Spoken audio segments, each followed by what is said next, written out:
நம்ம டிடி பண்ணாலாம் யோசிச்சு பாருங்க. யூஸ் பண்ணாத காருக்கு மாதம் 27,000 30,000 கட்டிட்டு எனக்கே மனசு கஷ்டமாக இருக்குங்க. அண்ணா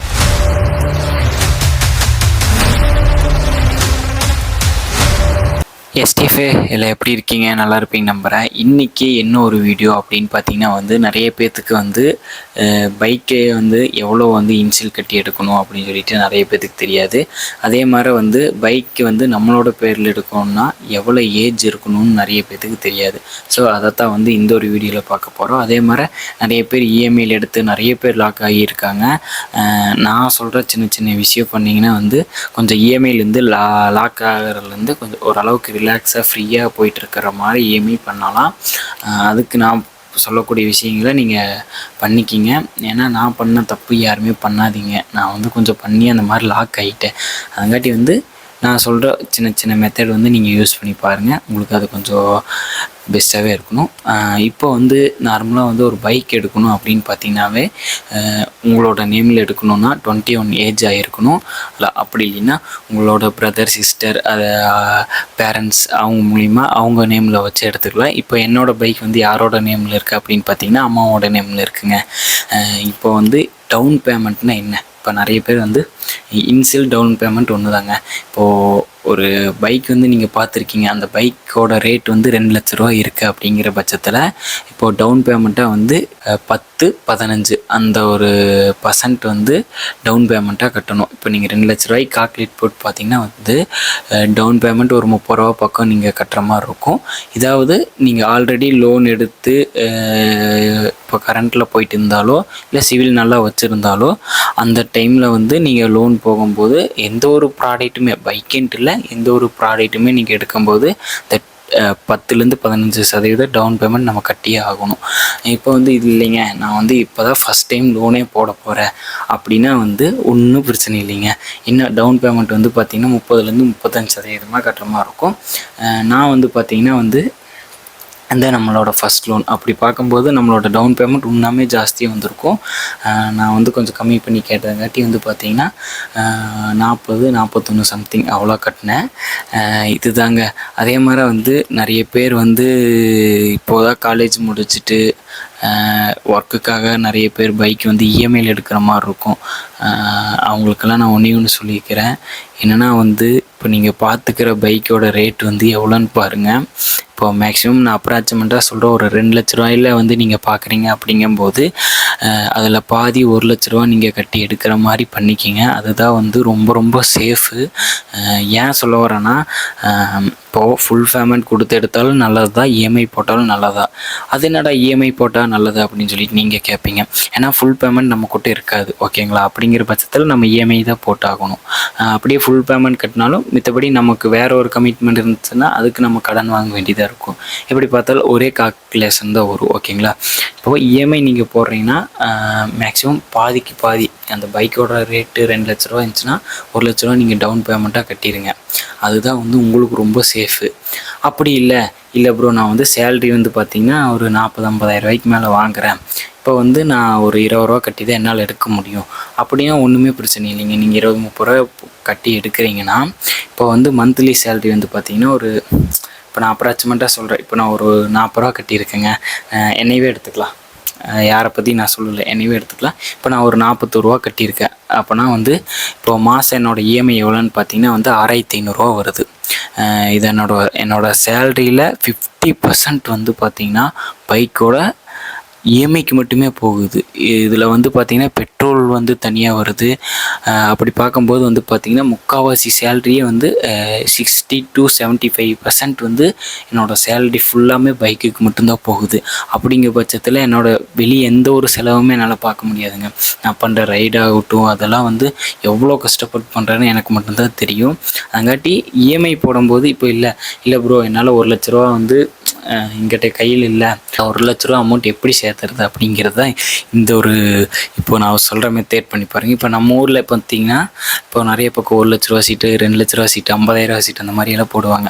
மாதம் வந்து பார்த்திங்கன்னா 2,500, 4,000 அந்த மாதிரி ஒரு வருஷம் பல்ல கடிச்சிட்டு 20 மாதம் நினைக்கிறேன், 20 மாதம் பல்ல கடிச்சிட்டு கட்டினீங்கன்னு வச்சுங்க, உங்கள் கையில் வந்து பார்த்திங்கன்னா 50,000 1,00,000 ஏறும். அதை வந்து டவுன் பேமெண்ட்டாக கட்டுங்க. அப்படி கட்டினீங்கன்னா வந்து மீதி 1,00,000 வந்து நீங்கள் லோன் போடுற மாதிரி இருக்கும். அப்படி லோன் போட்டிங்கன்னா ஒரு 3 வருஷத்துக்கு நீங்கள் லோன் போடும்போது மாதம் வந்து பார்த்திங்கன்னா அப்ராக்சிமேட்டாக எவ்வளோ வரும்னா வந்து ஒரு 3 வருஷத்துக்கு நீங்கள் போடும்போது வந்து ஒரு 4,000 3,000 சம்திங் அவ்வளோதான் வருங்க. ஓகே சரி. இப்போ வந்து இல்லைங்க, நான் வந்து எனக்கு உடனடியாக பைக் வேணும், பைக் இருந்தால் தான் வேலைக்கே போக முடியும் அப்படின்னு நிறைய பேர் இருப்பீங்க. நானும் அந்த ஒரு அர்ஜென்ட்டில் தாங்க எடுத்துகிட்டு இப்போ மாதம் 6,500 கட்டிகிட்டு இருக்கேன். எனக்கு கொஞ்சம் கஷ்டமாக இருக்குங்க. எனக்கே வந்து யூஸ் பண்ணுற பைக்குக்கு 6,500 கட்டி யூஸ் பண்ணிகிட்ருக்கேன்னா, நம்ம டிடி பண்ணாலாம் யோசிச்சு பாருங்கள். யூஸ் பண்ணாத காருக்கு மாதம் 27,000 30,000 கட்டிட்டு அதெல்லாம் ரொம்ப கஷ்டங்க. உண்மையாலுமே எனக்கே மனசு கஷ்டமாக இருக்குங்க, அண்ணனுக்கு இப்படி நடக்குது அப்படின்னு சொல்லிட்டு. அது இஎம்ஐ கட்டிட்டு யூஸ் பண்ணுற மாதிரி இருந்தால் கூட தெரியாதுங்க.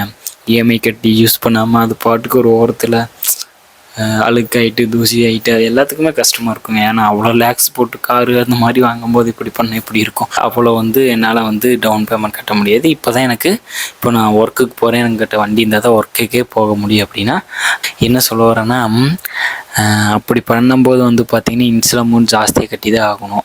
அப்படி இல்லைன்னா வந்து நீங்கள் என்ன ஒர்க்குக்கு போகிறீங்க, சேல்ரி வந்து பார்த்திங்கன்னா எவ்வளோ வருது அப்படின்னு சொல்லிட்டு நீங்கள் ஒரு கால்குலேஷன் எடுத்துங்க. எனக்கு வந்து இப்போ ஒரு மாதம் ஒரு 20,000 சம்பாதிக்கிறீங்கன்னா நீங்கள் மாதம் வந்து ஒரு 4,000 இஎம்ஐ கட்டினீங்கன்னா ஓகே, அந்த மாதிரி ரேஞ்சில் வர மாதிரி நீங்கள் டவுன் பேமெண்ட் கட்டிங்க.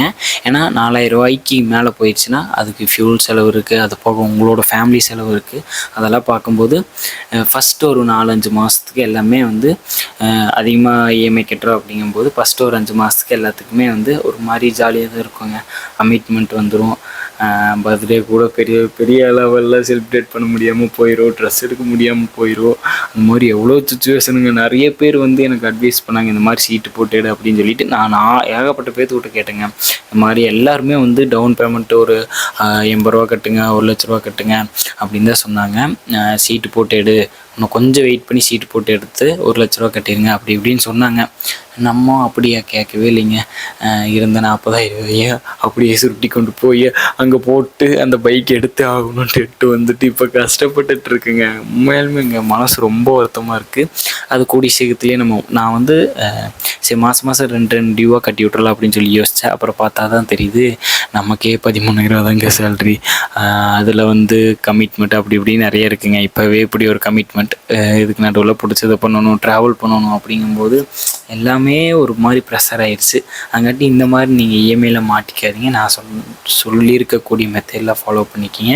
உங்களோட சேல்ரியில் 10% 15% வந்து இஎம்ஐ கட்டுற மாதிரி பண்ணிக்கிங்க. அதுதான் வந்து ரொம்ப ரொம்ப புத்திசாலித்தனம்னு சொல்லுவாங்க. அதே மாதிரி வந்து டவுன் பேமெண்ட் எச்சா கட்டுங்க. அப்படி டவுன் பேமெண்ட்டுக்கு அமௌண்ட் இல்லைன்னா நான் சொன்ன மாதிரி சீட்டு போடுங்க. அதுதான் ரொம்ப ரொம்ப பெனிஃபிட்டு. எனக்கு தெரிஞ்சதை வந்து நான் மென்ஷன் பண்ணியிருக்கேன். இதே மாதிரி நம்மளோட எம்டி பைக்கோட மோர் அப்டேட்ஸ்க்கு வந்து நம்மளோட சேனலை சப்ஸ்கிரைப் பண்ணி வச்சுக்கோங்க. நிறைய பேருக்கு ஷேர் பண்ணி விட்ருங்க. Love you SDFA. அதே மாதிரி ஒன்று சொல்ல மாட்டேன், நம்மளோட ஸ்டோரி எப்படி இருக்குங்க, என்னோட ரூமு அங்கே பார்க்கறதுக்கு உங்களுக்கு அப்படி சூப்பராக தெரியுது. இந்த பக்கமெல்லாம் கீழே வந்து பார்த்தீங்கன்னா எல்லாமே எவ்வளோ அசிங்கமாக எடுத்து போட்டு வச்சுருக்குங்க. எப்படி இருக்குன்னு பாருங்கள். நீங்கள் கீழே எல்லாமே ஒவ்வொரு பக்கம் இருக்குங்க. நான் எடுத்து போட்டு வச்சுருக்கேன். நம்ம மாப்பிள்ளை கொடுத்த ஸ்டாண்டில் தான் வச்சு வீடியோ எடுத்துகிட்ருக்கேங்க. ரொம்ப ரொம்ப தேங்க்யூடா மாப்பிள்ளை. நீ கொடுத்த ஸ்டாண்டால் தான் இப்போ வந்து பார்த்தீங்கன்னா நிறைய வீடியோஸ் இங்கே உட்காந்து எடுக்க போகிறோம். அதாவது டைம் எத்தனையாச்சுன்னா காலையில் 2:30 மணிக்கு பேசிகிட்டு இருக்கேன். தூக்கமே வர மாட்டேதுங்க. அதுங்காட்டி தான் சரி படத்துக்கு போயிட்டு வந்தேங்க. சரி படத்துக்கு போயிட்டு வந்துட்டு இந்த வீடியோ எடுத்துடலாம் அப்படின்னு சொல்லிட்டு இந்த ஒரு வீடியோ எடுத்துகிட்ருக்கேன். ஐயோ வீடியோ எடுத்துகிட்ருக்க நேரத்துலேயே வந்து ஒரு சேடான விஷயம். அது எனக்கு மட்டும்தான் தெரியும். என்னென்ன வாழ்க்கையில் எல்லா பக்கம் அடி விழுகுதுங்க, இது திரும்புகிற பக்கம்லாம் அடி விழுகுதுங்க. உண்மையிலுமே சரி ஓகேங்க. இந்த வீடியோ இதோட என் பண்ணிக்கிறேன். நம்ம சேனலை சப்ஸ்கிரைப் பண்ணாமல் பார்த்துருந்தீங்கன்னா மறக்காமல் சப்ஸ்கிரைப் பண்ணி பில்புடன் திட்டிச்சுங்க. லவ் யூ ஸோ மச்சு. கொஞ்சம் அப்பப்போ திக்குதுங்க. இப்போ தான் கொஞ்சம் கொஞ்சமாக பேசி பழகிட்டு இருக்குண்ணா. இன்னி போக போக தரமாக பேசி பழகிடலாங்க. சரி, ஓகேங்க, லவ் யூ.